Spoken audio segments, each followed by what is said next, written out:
And welcome to this week's edition of Conversations. We had many people weighing in and analyzing and looking at analytics and sabermetrics and all kinds of different things, body language, many factors to try and figure out who is going to be the eventual champion in the NCAA tournament that was concluded last night in dramatic fashion. Some people are calling this the greatest Final Four series of games ever. I'm not sure that I'm on board with that. Would have to maybe scratch the memory bank a little bit and think about other times. We've seen more dramatic finishes to the tournament in more artistic looking games.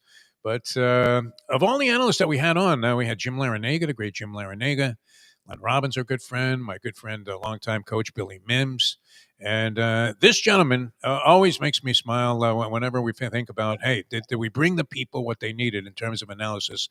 We welcome the well-traveled coach and a basketball junkie, Scott Spinelli, to the program. Appeared with us on our morning show and back for a return engagement here on Conversations. Scott, how are you? Thanks so much for doing this. It's always a pleasure to talk basketball with you. Yeah, likewise. Always a pleasure to be on the show. I appreciate the kind words. And to your point, it was obviously a memorable Final Four. All right. Startling number. Let's begin right at the top because there'll be a lot of fetching about the way the game was officiated. And it was strange in this sense. And I'm watching the post-game coverage, and I'm not a giant Jay Billis fan. It seems like he's a little pompous. And does anybody know more about basketball than this guy? But nonetheless, respect his opinion on different aspects. He comes off and signs onto the set. I guess he was broadcasting a game, and he points to one big fat number that stands out, and that was four. Is it possible that that was true, that there were only four fouls called in the entire first half of that ball game? And then how do you account for the discrepancy in the way the game was officiated in the second half? What was your thought on that, Scott?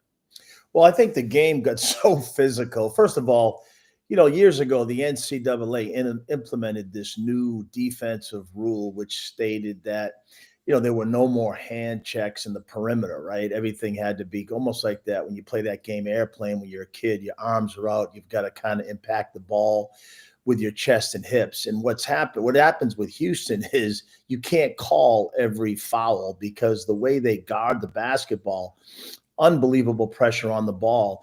They're very physical. And a lot of those arm bars are what you're referring to were kind of let go in the first half, whether you kind of want to use the terminology bully ball, but they really get after you defensively and they're very, very active on the ball. So I think what we saw was the first half, both teams too. I mean, let's give Florida some credit now. I mean, offensively, we always know Florida to be, at least this team's identity was the way they could score at all five spots and get out in transition. They were deep. They could make threes. But they defended last night to a high level. I mean, they were just as physical as Houston was. And I think part of it was the second half, it amped up even that much more. So the officials had no choice, but to blow the whistle because, it was really getting out of hand. And so I think they did the right thing. Look, that's part of the game. I mean, in these, highly competitive games with more experienced players, more physically developed guys, you're playing against guys who are, each other. They're a lot older and more physically developed. So I think part of it was the first half, they let some stuff go, but the second half, I think they had to clean it up. It was going to get out of hand. All right, there was a discrepancy there. More fouls called on the Houston Cougars, as you might imagine. I'm with you, Coach. I thought, and we have the great Scott Spinelli with us here on Conversations. I thought the Gators' defense was highly underrated, and they forced Houston to go without a shot, I think, for the final minute and change, maybe even 2 minutes. Last four possessions were an atrocity. You're wondering how the Hall of Fame coach, Kelvin Sampson, didn't have his team better prepared to handle those final 20 seconds, although you've experienced this. I mean, you can draw up all the plays you want. You can do all the communication in the huddle. You can have that little grease board out and put a bunch of X's and O's out there, but you can't account for the fact that a kid's going to go up in the air and then decide, I'm going to let the ball go to the floor, and then there's a mad scrum for it. So what did you make of that aspect of it, though? Because you had Todd Golden, now the youngest coach in whatever they're deeming the modern era to be, to win an NCAA championship, which is saying quite a lot. We've seen many guys come up the ranks and establish themselves and make great names for themselves and careers by winning a championship in the tournament, and wasn't all salty dog guys. But here's Sampson, and his team was in a mad scramble there at the end. They never even took the ball inside the 3-point stripe with 20 seconds to go. As a coach, did you find yourself? I don't know, where you were watching this thing, but were you screaming at a television set somewhere? Not at all. First of all, I mean, look, the job that Coach Sampson did with that team. I mean, look, their identity and how they defend. They were so much better offensively in terms of in the perimeter, being able to make shots. And, the game of basketball is a game of runs. And, again, we go back to that, momentum swing, that happens so often in basketball games. We call it the Big Mo. And I think what happened there, Florida, had some momentum late. But the play that actually Coach Sampson drew up, I thought it was an excellent play. I mean, really, what we call an Iverson cut. They took him over the free throw line and they caught it. They had that little step up screen to almost occupy that big guy in terms of him having to help, going downhill on that little step up to the wing. And then they were setting a stagger away, which usually, results in nobody there in terms of being able to defend that last cleanup screener. And the guy from Florida, I forget who it was. I don't know if it was Martin. I'm not sure which it was, but he really punched over, that screen and got there and it was there on the catch. And then they had the back action was the pin down, the zipper pin down. And again, he was open. It looked for a second there. And then he closed out, high hands, and he really elevated. And he did a great job of trying to stay away from fouling him too, because the momentum that he was running with, was of a high level. And so I don't think it was anything to do other than you got to give Florida's personnel the credit. They were disciplined. They were there where they needed to be. And I think the play itself was excellent. The job that Houston did last night was good enough to win. And look, if you were to take these four teams and reshuffle the deck and play this Final Four times, to me, again, Duke was the best team on paper. I think they could have won two of them. But the other two winners could have been different. They were so evenly matched. And again, a lot of it was about matchups. And again, I think you got to give Houston a lot of credit for the game plan. I mean, they came into this game. They did the same thing against Tennessee. They took Lanier and Ziegler right out of the game. They did the same thing last night to Clayton and Martin. And then, I think it was Williams? Williamson. Someone stepped up for Flu Williams, I believe, stepped up and made a lot of shots there for Florida. But that's where having depth as a coach, as a team, really helps you, is when you have those guys that can come off the bench and be those unsung heroes. But, there's nothing here from a coaching standpoint that should be questioned at all. It was a very, very well executed game on both ends. Both teams did a great job executing their game plans. And again, it's sad, but only one team can win. And you hate to put it on officiating, because I don't think that was the case either. I mean, Florida got a couple of technical fouls. It was just a well-played game, again, with two very, very good teams with a lot of talent, physically and mentally developed older players, some NBA guys. There's one NBA guy that I know for sure is going to play in the NBA that probably nobody will talk about, who plays for Houston and doesn't put up big numbers. But to me, he's going to be an NBA player for a long time. Scott Spinelli, our special guest here, and you had me mesmerized with some of those play details and the breakdowns there. Holy Hubie Brown, excellent job there by you, Scott, on the observations. All right, a lot of different things coming out of the tournament. Gators, I think, were a deserving champion. They could just as easily have been called the Gravediggers, because they continued to dig giant holes in virtually every game. Their last four games, they had to pull the nails, as John Calipari would say, out of the coffin. I don't know that that's been precedented. Have we seen a precedent for that in terms of trying to judge where this Final Four stands up? Gators down double digits in 2 of the 3 games, the final 3 games that they played in the second half. and with what I like to call late game resiliency, somehow woke up. And then the other thing that was really interesting from a player standpoint, and you know how cruel social media can be, and it's a big part of everything in terms of sports coverage and conversation today.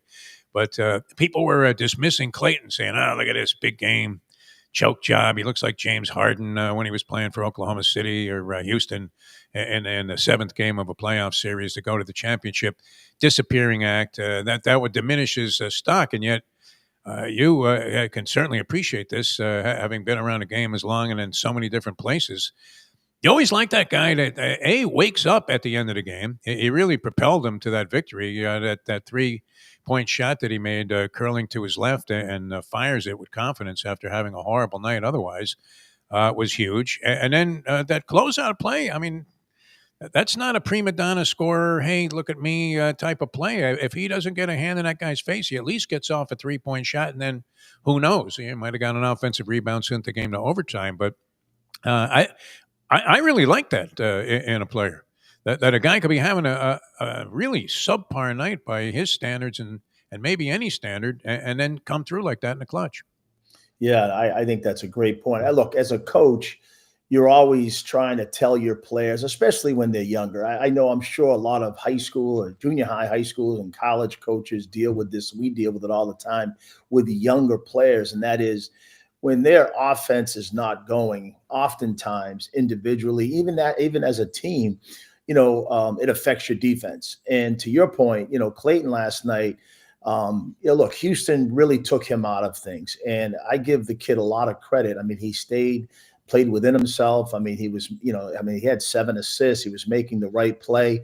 And when we talk about the pressure, look, when you switch screens or you double ball screens, there's an adage that, some coaches will use, and that is you want to increase pressure, right? You want to switch up the floor on those screens or double up the floor.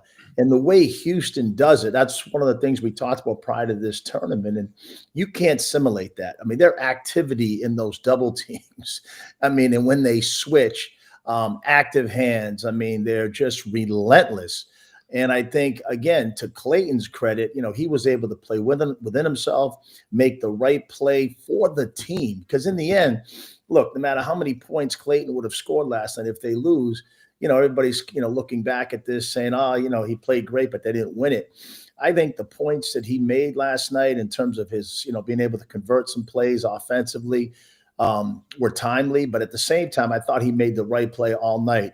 And again, he did not stop defending. I think that's the sign of a mature team. And you got to give Coach Golden and his staff a lot of credit because they took him out. They kind of got him under control. And they just, you got to make your players understand that, hey, there'll be nights that shots are not falling or teams are taking you out of, what we're trying to do, but you've got to stay locked in to help the team win. And that's a sign of mental maturity. And I thought Clayton was excellent at that last night.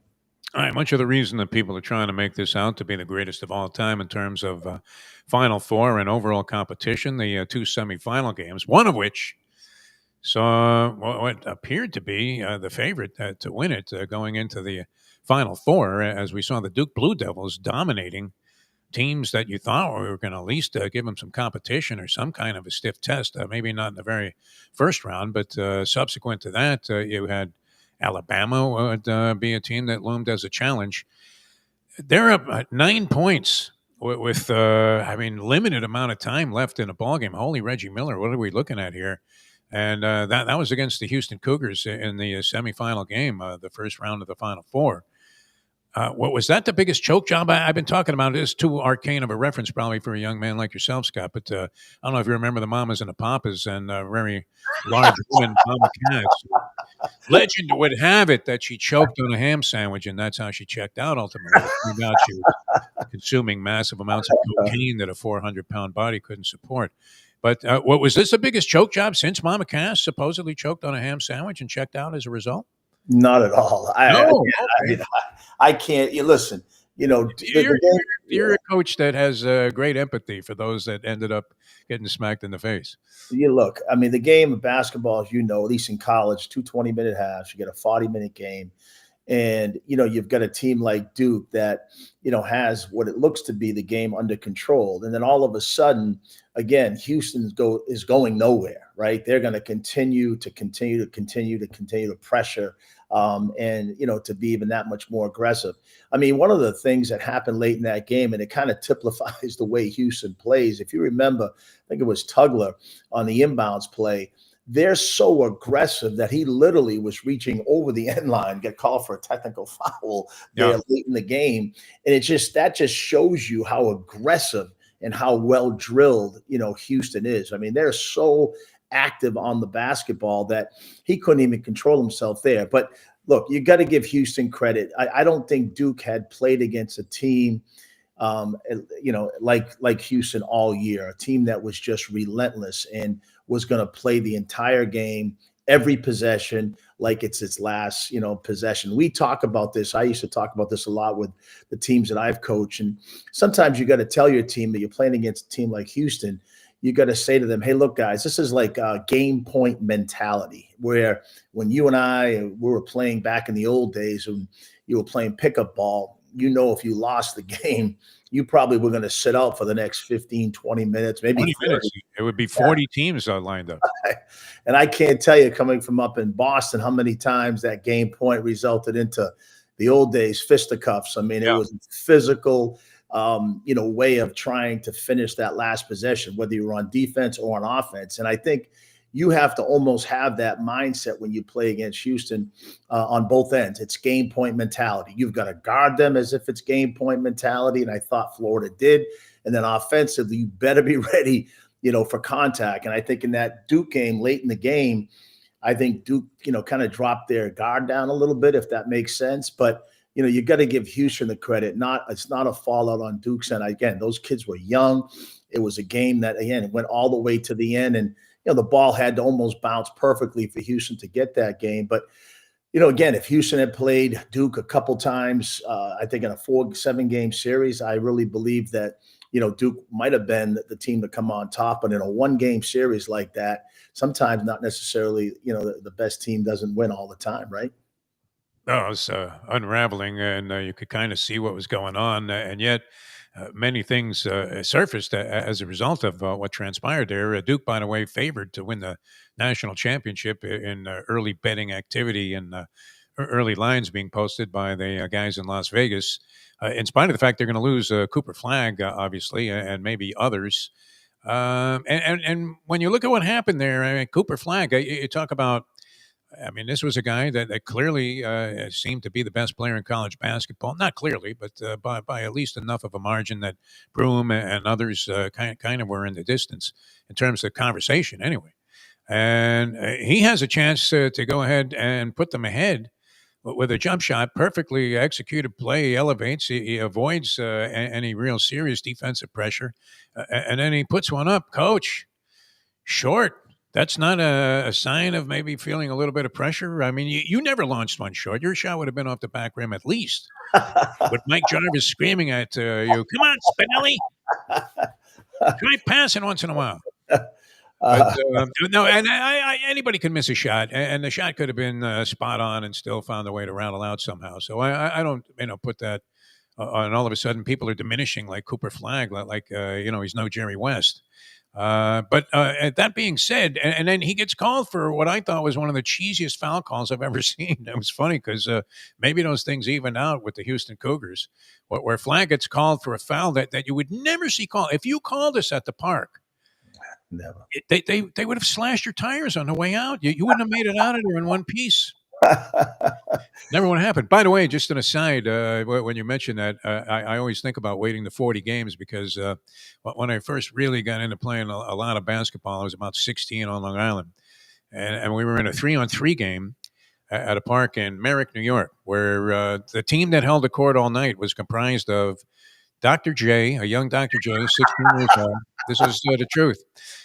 Dick McGuire, the former coach of the New York Knicks, was on the team, the dirtiest player, and he didn't care how young you were. I mean, there was some serious stuff that this guy was doing physically, where not in the Sandusky range, but he wasn't afraid to just sock you right in the most sensitive parts.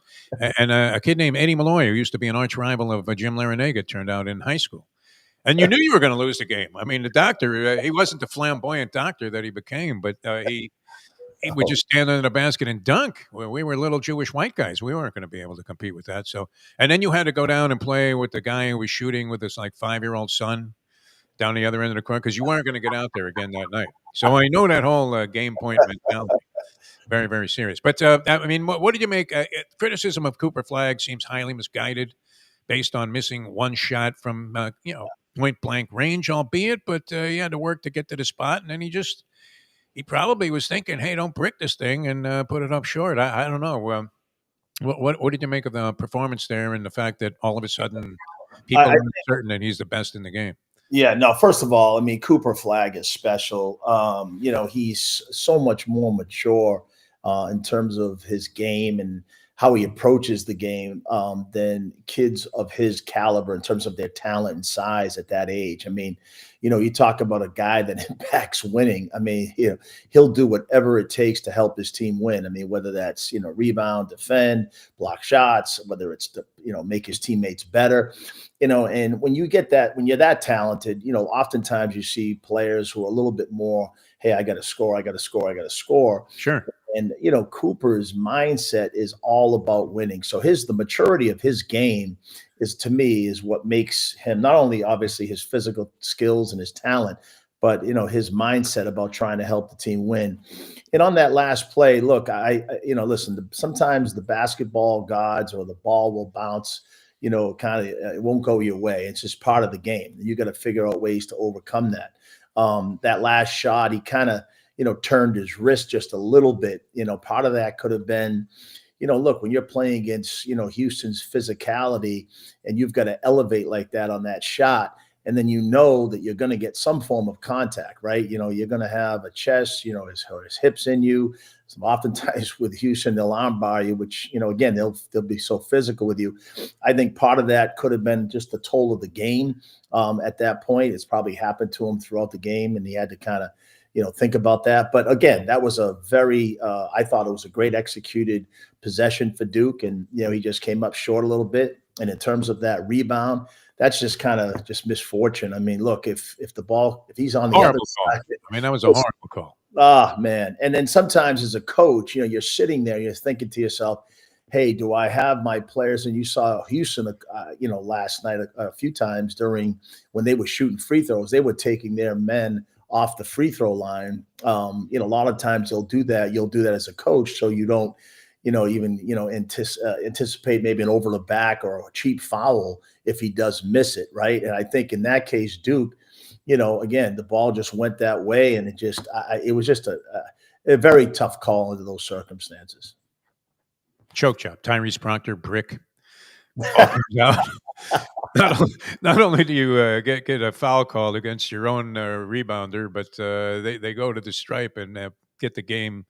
What turned out to be the game-winning points as a result. That was kind of wild. All right, a lot of interesting aspects. Your overview of the tournament was, I mean, would you say this was the greatest Final Four of all time? Is that a premature evaluation because we just saw 3 close games? I can think of championship games I found far more entertaining and compelling, including one where I was at the semifinal games, which were both blowouts in 2016.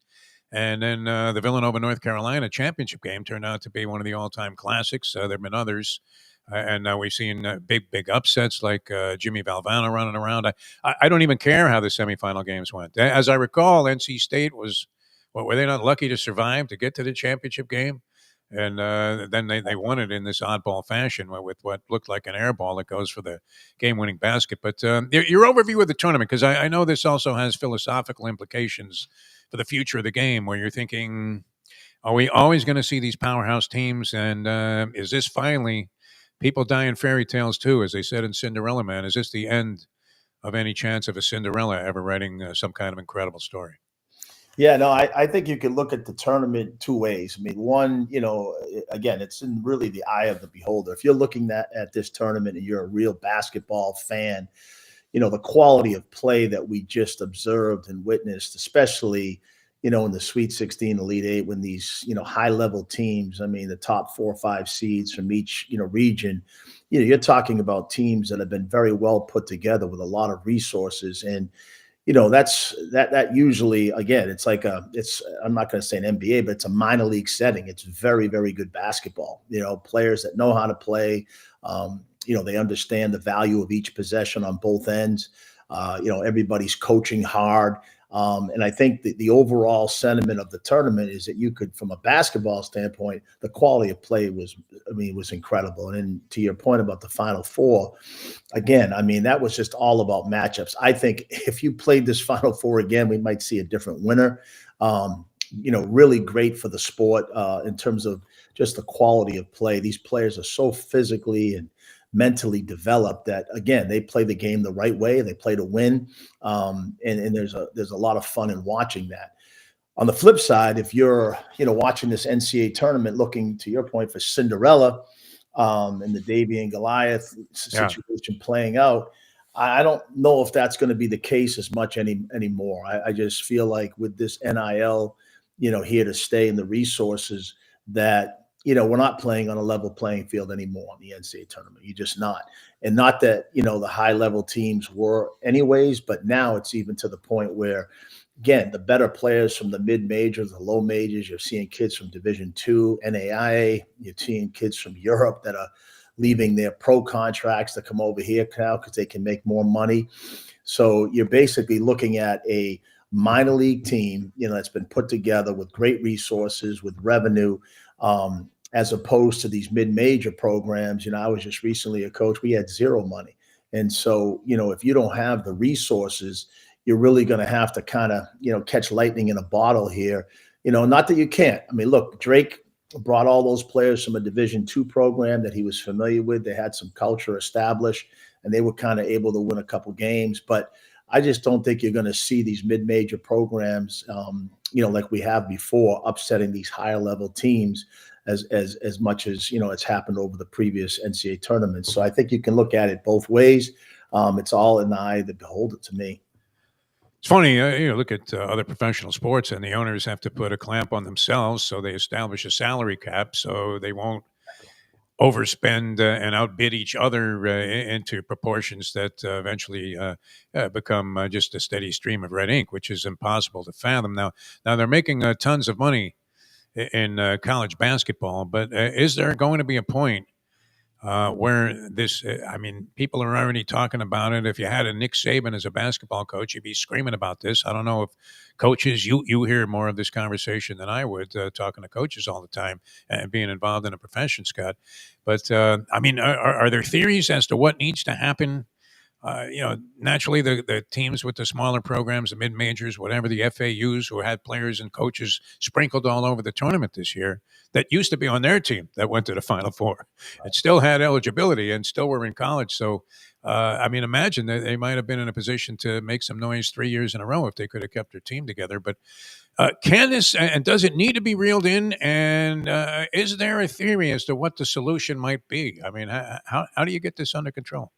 Oh, right now you have the NCAA, the revenue sharing, and where most universities now have an option. And it's coming up here soon, with this this House settlement. I think they're waiting on that, which could happen any day. But what that basically is going to do is going to, pretty much every team is going to be allotted a certain amount of money. I think it's $20 million or so. You have to opt in to get that. And with that money is going to be able to, give each one of these programs, it increases the scholarship size, for basketball, like say from 13, you can go to 15. And not that, changes the roster size. And the reason why I'm saying that now is because walk-ons at these opt-in schools are going to be hard, to come by, because you can only have so many players on the roster. And if you're going to give 15 scholarships, it's going to eliminate a lot of opportunities for walk-ons. But that's another conversation for another day. But what they're trying to do is regulate it that way. And that will give some semblance of balance and maybe a competitive playing field. However, what's going to end up happening are the NIL collectives from the outside and so now you have, okay, this is what the universities themselves can pay the players directly, directly. And I'm not sure what will happen then if they're going to allow the NIL collectives from the outside to come in, because then, as much as you think it's a level playing field, if you have a collective at the University of Kentucky, or you have a booster that's really that committed or well off and they're donating extra money, now that university has another advantage, even though it's supposedly capped, by what the university's paying the players. I don't know how that collective stuff, if that's going to be eliminated or if that's going to be still included. So I think the opt-in side of this will be interesting to see what happens, if that gives it a little bit more balance. Again, what happens with the collectives on the outside, I have no idea. But yeah, I do think right now that would be at least a start, right, to be able to kind of get a hold of this in terms of the revenue and the money. But who's really winning here, to me, is the NBA. For me, I think what's going to happen is the days of these younger players, going to the NBA and developing them through the G League, or developing them, as 19, 20-year-old players in the lottery. Why not go to college, and you can make good money. You're going to play against some pro players every game from wherever they're from in the world, because everybody's getting paid.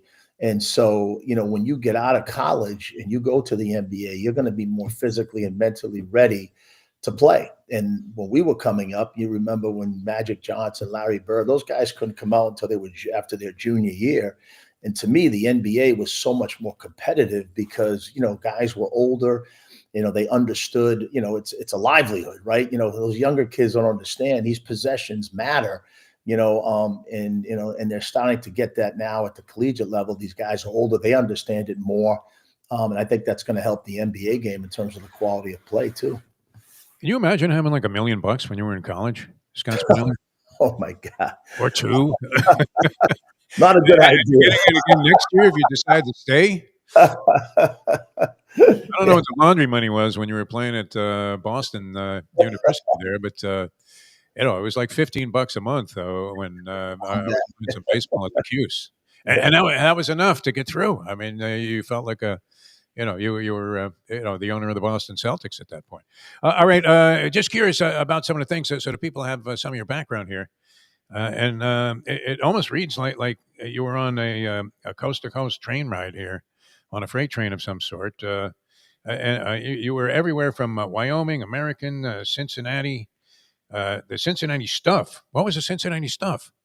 That's actually an experience now that I think moving forward really helps me. It was the first year of the International Basketball League. It was called the IBL.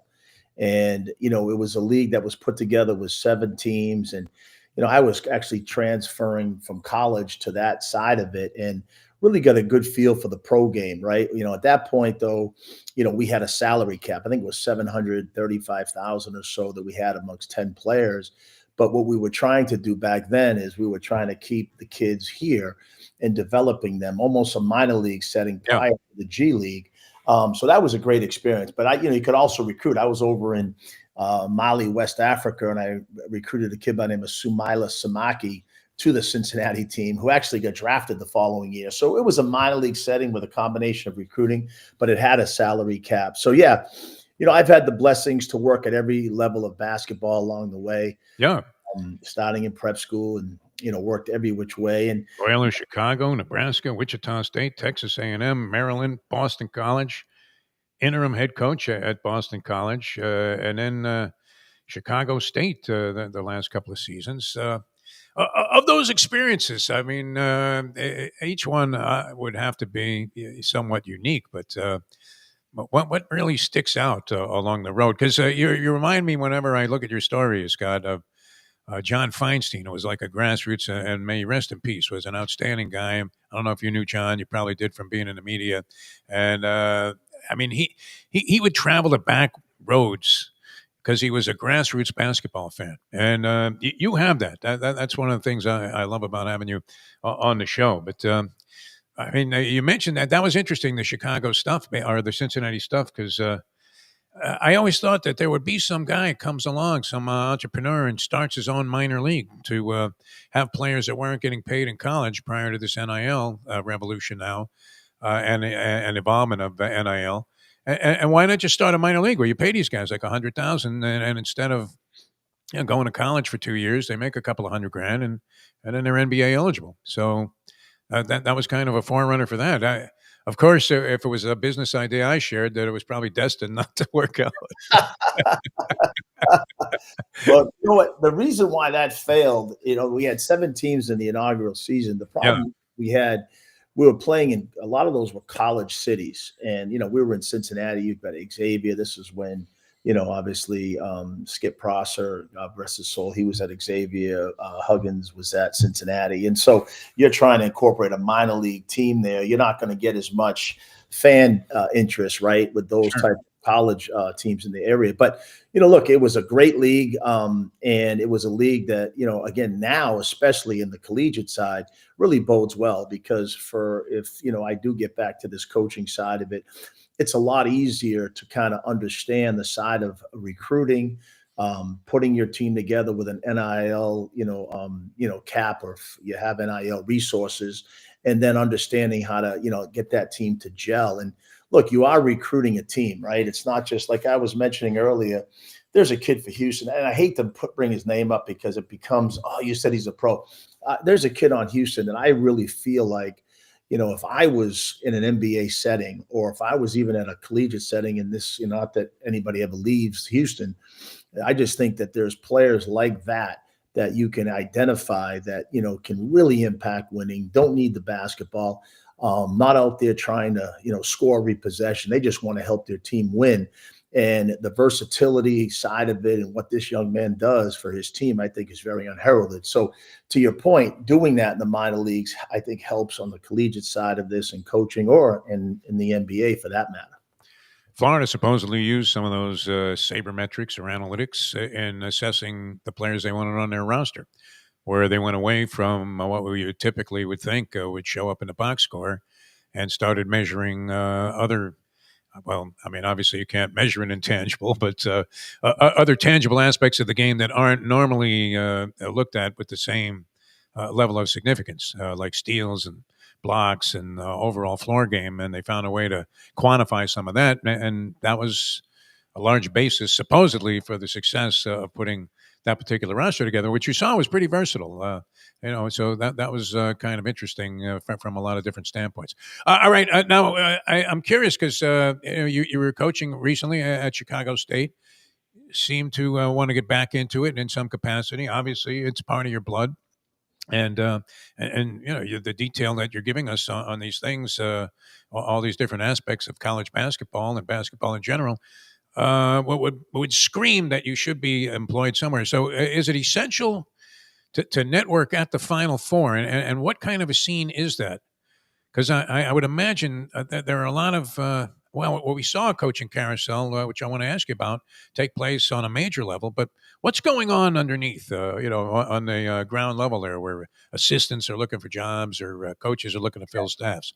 The landscape has changed so much. It's not like it used to be. When we used to go to the Final Four, it was just, to your point, it was networking, Yeah, connections. And, so much of this now is controlled by agents and the coaches' agents. And, now there's a whole nother group of NIL agents that are yeah, out there. Anybody could be an NIL agent, and they're, starting to reap the benefits. So the coaching side of it has changed. And, when you were mentioning analytics, one of the things that I really kind of, when you watch, and to me, I think you're a little bit more like I am in that all these analytics are great. You have to measure analytics, but I think in any sport, especially basketball, but any sport, you can't measure the analytics or the determination or the resiliency and or the will to win. There's no analytic for that. And I think part of lost in this whole thing, and I think the NBA is suffering from this a lot. I just think the NBA, does this, hey, this guy's got this percentage. And, I know certain teams have had success with it and formulas to do it, but there's another side of this, right? The human element, who's more determined to win, and who's got that desire and that will. And I think you can't put there's no analytic for that, right? There's none. And so I think part of lost in basketball and in sports, there are too many analytics and not enough the human element, and the passion and desire that a player has or a coach has. I mean, you could look at Coach Sampson and the job that he's done with that group. I mean, look, if you put some of those guys in other situations, I'm not sure they'd be as good as they are, but they fit the system. And so they have the determination and passion. He has the determination and passion. Obviously, Coach Golden as well, but everybody has a different way of doing it. But I do think lost in sports today is not having, enough coaches or enough general managers or enough players that really understand. It isn't just about, points per game. It's about points per shot, efficiency, and then your desire to win and your impacting of winning. Never ceases to amaze me, the Stevie Wonder School of Scouting. You see it in all sports where you're asking yourself, how did they see that when I watched this guy's games and he was none of that? I mean, he had every flaw that you could possibly imagine that would spell disaster if you had a high draft pick invested in him, whatever the sport may be. And then, it happens every year. I mean, as much of an inexact science as drafting is in the NBA and the NFL, and I don't know. I guess it's even more abstract in hockey, but and baseball. But I mean, it amazes me how they whiff on player after player. And you were a scout in the pros for the Philadelphia 76ers. How about the eyeball test? Like I watched this guy play, and I don't need the numerology. I'm old school like you. I was surprised actually when we talked with Jim Larinaga and he told us like he was Earl Weaver or something, that he was into analytics like way before that they even became in vogue in the sport. So it's kind of interesting. But I'm with you 1,000%. You can't measure. Guys having a lousy game like Walter Clayton last night in front of the largest audience that he'll ever play in front of. Well, certainly has as a collegian, I would imagine. There's a lot of excitement about this championship game and not a whole lot else on there. Unless you wanted to watch like a recording of Elton John, with Belinda Carlisle. I'm all in on a basketball game with a little monetary stake in there. A stake in my heart now that Houston blew that lead. I mean, that was a choke job. What are you talking about, Scott Spinelli? Never mind. Quick thought, and you've been very generous with your time. I don't know if you had, thought, well, geez, this guy's going to keep me on for like an hour. But the coaching carousel, there are always changes around tournament time. There were some significant ones, and it had a domino effect, as it always does. What was the most significant of the moves that you saw, if you can boil it down to one or two? Well, look, I experienced the best 4-year win total at Texas A&M when I was there as an assistant, and one of the players I had came across, got lucky recruiting, was Chris Middleton years ago. Yeah. And so we left Maryland to get we left Texas A&M to go to Maryland. And so, that's a little bit of a big transitional change just in terms of the geographics of where you're coming from. Look, I was an East Coast guy. It was easier for me. But if you're a Texas guy, and I know, Buzz has been at Va Tech, Maryland is its own world out there in terms of just understanding the recruiting landscape. Of the DMV. It's a very tricky landscape, as most areas are, but especially there, right? You really have to be mindful of what's going on there. And, I think one of the things that happens in the recruiting cycle, for a lot of these coaches, when you go into cities, major cities, and, you get a kid locally, just like, again, if you're at the University of Miami, there's a local kid from Miami or even from around the area, you got to hope that winning, because if he sits, there's going to be a lot more, especially when you start losing. Right now, it's what is the coach doing? He's not playing local kids. So, but to the point of what you were asking, I think from Buzz going to Maryland is obviously a little bit of a surprise. Just knowing the Texas A&M landscape, the resources there. So I thought that was a little bit of a surprise, just the geographical. Not that he's not going to do a great job. I think he will. But I think that was a surprise. And, when you look around, and part of that could have been, too, the SEC. I mean, look, if you're jumping in the SEC right now as a head coach, you're talking into the wood chopper, yeah. So, that could have been something to do with maybe the decision. Not that the Big Ten is chopped liver, but again, I just think the SEC right now from top to bottom, not only football, basketball is as good as it gets, and it's only going to become even that much better, right? With a lot of the talent that's being taken in there. And I thought, again, keeping with that Maryland to Villanova, Coach Willard leaving Maryland to go to Villanova, I think, again, we don't really know a lot of what goes on. Some of this stuff with coaching, you just don't know, right? There's hard to judge. We don't know the circumstances. It could have been a family decision, could have been, again, maybe an administrative decision. The athletic director left. We just don't know enough about it. But, leaving Maryland to go to Villanova, I know that's not, something that, I would look at. I would say, hey, it's, Maryland's great, but so is in Villanova. So I'm not sure what went into that decision. But overall, in this coaching carousel, it's just like it is even in the NBA. Well, actually, the NBA is a little bit more, I think, on the front of really taking care of each other. Like some guys have paid their dues. Most times you're going to get your chance. The collegiate levels change now. It's so much more on search firms, what agent represents this coach. And if that guy knows this athletic director, it just makes it a little bit different in terms of how a lot of these jobs are given out. But make no mistake about it. I mean, this has been a incredible change in college basketball. The NIL side of it's made a whole different mindset to recruiting, but it's exciting and it's fun, and this is where we're at today and embracing it.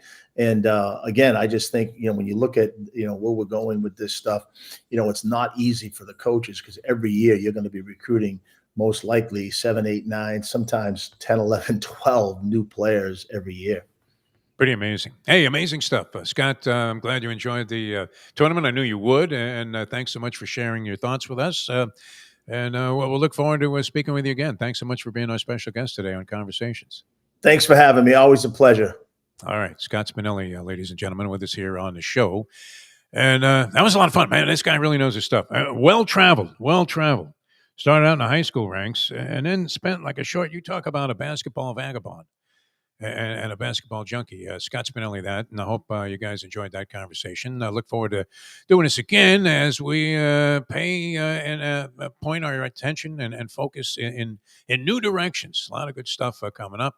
Got the Masters tournament going this week. There'll be a lot of coverage on that on our morning show here on Bleacher Brothers with Mike Lubitz. And, of course, on all of the fine programs here on Bleacher Brothers. So you get a pretty good focus on the Masters. Well, what will happen to the Live Tour, guys? That's a good question. You're not hearing much about that narrative right now. So we'll take a look at that. And then, of course, you have Major League Baseball underway. The NBA is getting to the playoffs. NHL postseason, always a bloodbath.